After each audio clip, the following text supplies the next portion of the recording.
और आयोग के भी आप अध्यक्ष रहे, एससी आयोग के। उसके बाद कई प्रकार की जिम्मेदारियों पर कांग्रेस के बड़े और दलित समाज का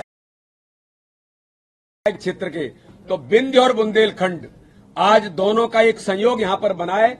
तो फुंदर चौधरी जी को भी मैं भारतीय जनता पार्टी के परिवार में बहुत स्वागत करता हूं, बहुत बहुत अभिनंदन करता हूं। फुंदर जी, हम सब मिलकर के, आदरणीय सिद्धार्थ तिवारी जी, फुंदर जी, सब मिलकर के भारतीय जनता पार्टी के काम को आगे बढ़ाने में, और हम सब मिलकर के प्रधानमंत्री मोदी जी के नेतृत्व में, हमारे मुख्यमंत्री शिवराज सिंह चौहान के नेतृत्व में भारतीय जनता पार्टी को आगामी आने वाले चुनाव में ऐतिहासिक और प्रचंड बहुमत से विजयश्री हासिल करने में हमारी सबकी भूमिका बनेगी। मैं पुनः आप सबका, दोनों का बहुत स्वागत करता हूं। और सिद्धार्थ जी, आपको लगेगा ये भारतीय जनता पार्टी अपना परिवार है। मैं माननीय मुख्यमंत्री से अनुरोध करता हूं कि इस अवसर पर बधाई हमारे दोनों नेताओं को माननीय मुख्यमंत्री जी देंगे। सर, क्या प्योंगसांग से टिकट दे रहे हैं क्या? एक मिनट रुक जाओ। हमारे प्रदेश के युवा नेता सिद्धार्थ तिवारी जी, जिनके पीछे एक बड़ी राजनीतिक विरासत है, युवा है, एनर्जेटिक है, काम करने की तड़फ उनके दिल में है, और उनके साथ साथ अनुभव की भट्टी में पके हमारे बुंदेलखंड के नेता फुंदर सिंह चौधरी जी, उन्होंने भारतीय जनता पार्टी की सदस्यता आज ग्रहण की है। भारतीय जनता पार्टी के परिवार में हम उनका हृदय से स्वागत करते हैं, और भारतीय जनता पार्टी के काम को आगे बढ़ाने में उनकी निश्चित तौर पर बहुत महत्वपूर्ण भूमिका रहेगी।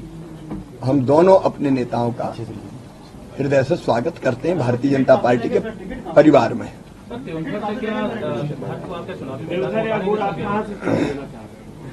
आप कहें।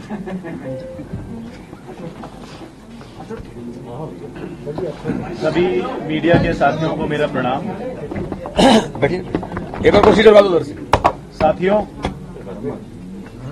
मेरे पूज्य बाबा जी ने 1972 में कांग्रेस ज्वाइन की थी। उसका एकमात्र कारण था कि 1971 में हमने पाकिस्तान को शिकस्त दी थी। आज कोई भी देशभक्त युवा इस बात को नकार नहीं सकता है कि मोदी जी के नेतृत्व में भारत नई ऊंचाइयों को निरंतर प्राप्त कर रहा है, चाहे वो सैन्य में हो, वाणिज्य में हो।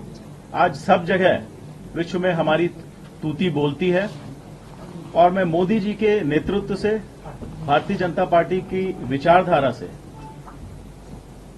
प्रभावित होकर आज बीजेपी का दामन थाम रहा हूं। हमारे यशस्वी मुख्यमंत्री आदरणीय शिवराज सिंह चौहान जी के नेतृत्व में मध्य प्रदेश का जो कायाकल्प हुआ है वो हम सबसे छुपा नहीं है।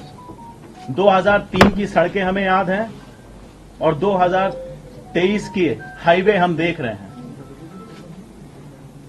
मैं इस विकास से, हमारे विंध्य में जो विकास हुआ है, जो औद्योगिकीकरण हुआ है, उससे, और जो युवाओं को भारतीय जनता पार्टी में मौका मिलता है, इन सब से प्रभावित होकर आज मैं भारतीय जनता पार्टी का दामन थाम रहा हूं। कांग्रेस से टिकट मिला तभी याद आया। फुंदर जी, रुको, फुंदर जी 2 मिनट। फुंदर जी, आप भी जरा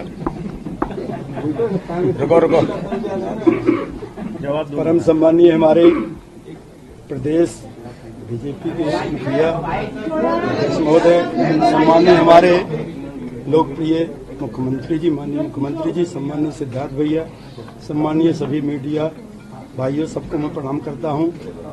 मैं, आप कहेंगे क्यों आया, मैं टिकट की लालच से नहीं आया। मैं भाई साहब से प्रभावित होकर के, माननीय मुख्यमंत्री जी से प्रभावित होकर के, और इनके काम काज से प्रभावित होकर के, और जहां मैं था, हमारी जब बात ही नहीं सुनी जाएगी। हम दलित परिवार से आते हैं, हम लोगों ने तन मन धन से समर्पित होकर काम किया है। जो लोगों को हमारी तरफ ध्यान ही नहीं है, 15-20 साल से हम किसी पोस्ट पे नहीं है, फिर भी इनके कहने पर रात दिन काम कर रहे हैं।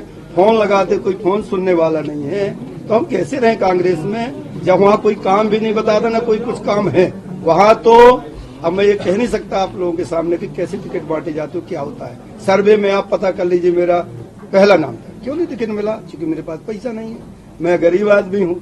इससे प्रभावित होकर उनकी नीतियों के खिलाफ, भाई साहब से प्रभावित होकर के, बीजेपी से नीति रीति से प्रभावित होकर के, बिना किसी या मेरे को कोई पद चाहिए, मैं काम करूंगा, पहले बीजेपी को वोटिंग कराऊंगा।